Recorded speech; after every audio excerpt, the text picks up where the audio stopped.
اسلام آباد high court کے 6 ججز کے الزامات پر مبنی خط کے بعد سپریم کورٹ کے از خود نوٹس لینے کے بعد اگرچہ حکومتی تشکیل کردہ انکوائری کمیشن بے معنی ہو گیا تھا، تاہم اب بھی سیاسی حلقوں میں یہ بحث جاری ہے کہ وہ کون سی وجوہات تھیں جن کی وجہ سے سابق چیف جسٹس تصدق حسین جیلانی نے کمیشن کی سربراہی کی حامی بھرنے کے بعد اچانک ڈرامائی طور پر ایک رکنی انکوائری کمیشن کی سربراہی سے معذرت کر لی، جس کے بعد چیف جسٹس آف پاکستان قاضی فائز عیسیٰ نے فوری طور پر ججوں کے خط پر آئین کے آرٹیکل 184(3) کے تحت از خود نوٹس لیتے ہوئے اور معاملے کی تہہ تک پہنچنے کے لیے 7 رکنی لارجر بینچ تشکیل دے دیا۔ اس حوالے سے سابق سیکرٹری الیکشن کمیشن کنور دلشاد نے اپنی تازہ سیاسی تجزیے میں دعویٰ کیا ہے کہ دراصل جسٹس ریٹائرڈ تصدق حسین جیلانی کو جب انکوائری کمیشن کی سربراہی کی پیشکش کی گئی تو ان کو یہ تاثر دیا گیا کہ پیشکش سپریم کورٹ کے فل کورٹ کی ایما پر کی گئی تھی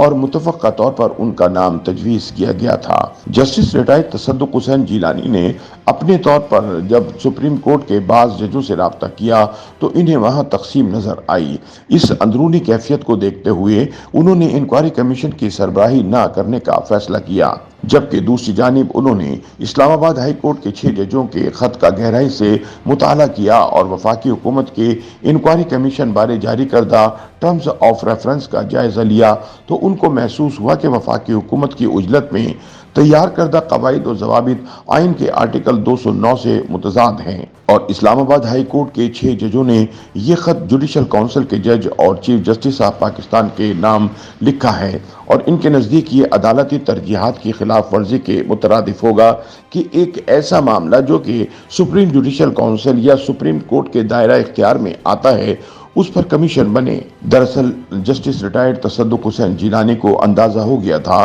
کہ بادی النظر میں انکوائری کمیشن کے شرائط اور ضوابط اس خط سے ہم آہنگ نہیں اور اداروں کے خلاف خط میں جو شکایت کی گئی تھیں وہ ان سے الگ تھلگ رہنا چاہتے تھے، کیونکہ معاملہ انتہائی سنگین ہے اور آئینی اور قانونی طور پر ایسے دو راہے پر کھڑا ہے کہ اس پر رائے دینا یا سفارشات پیش کرنا ان کے لیے ممکن نہ تھا۔ کنور دلشاد کے مطابق دوسری جانب اسلام آباد ہائی کورٹ کے 6 ججوں کے خط کے معاملے پر وکلا کمیونٹی بھی تقسیم ہو گئی ہے اور 500 سے زائد وکلا نے سپریم کورٹ سے آئین کے آرٹیکل 184(3) کے تحت حساس اداروں کی جانب سے عدالتی امور میں مداخلت کے الزامات کو از خود نوٹس لینے کا مطالبہ کرتے ہوئے ایک رکنی انکوائری کمیشن جسٹس ریٹائرڈ تصدق حسین جیلانی کی سربراہی میں مسترد کر دیا تھا، اور حیران کن امر یہ بھی تھا کہ ان وکلا کی فہرست میں جسٹس ریٹائرڈ تصدق حسین جیلانی کے صاحبزادے ثاقب جیلانی بھی شامل تھے۔ گویا گھر میں بھی جسٹس تصدق حسین جیلانی کی مخالفت کی جا رہی تھی۔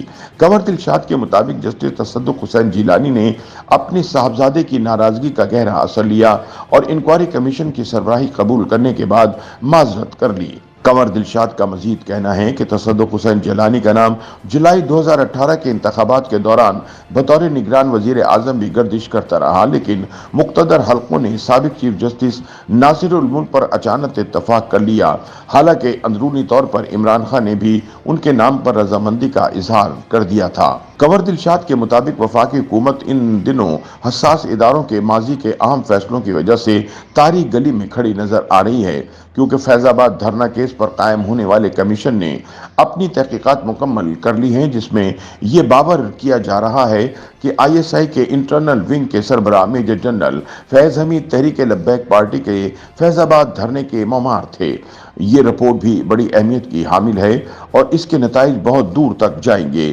کیونکہ رپورٹ کی نقول کابینہ ڈویژن اٹارنی جنرل پاکستان اور رجسٹرار سپریم کورٹ کو جمع کروائی جائیں گی۔ سپریم کورٹ کے اس وقت کے جج اور موجودہ چیف جسٹس قاضی فائز عیسیٰ کے عدالتی فیصلے کی روشنی میں کمیشن بنایا گیا تھا تاکہ ان افراد کی نشاندہی کی جائے جنہوں نے 6 سال قبل دھرنے کی منصوبہ بندی، مالی معاونت اور حمایت کی تھی۔ کنور دلشاد کے بقول دراصل یہ معاملات ریاستی مفاد کے خلاف جا رہے ہیں۔ ریاست اپنے مفاد میں اہم ترین فیصلے کرتی ہے اور حساس اداروں کو ریاستی مفاد سب سے اولین حیثیت رکھنا ہوتا ہے، اور آئین کے آرٹیکل 5 کو مد نظر رکھا جائے تو ریاست کے قومی مفاد میں بعض ایسے اقدامات کرنے پڑتے ہیں جو بظاہر آئین سے ماورا ہوتے ہیں۔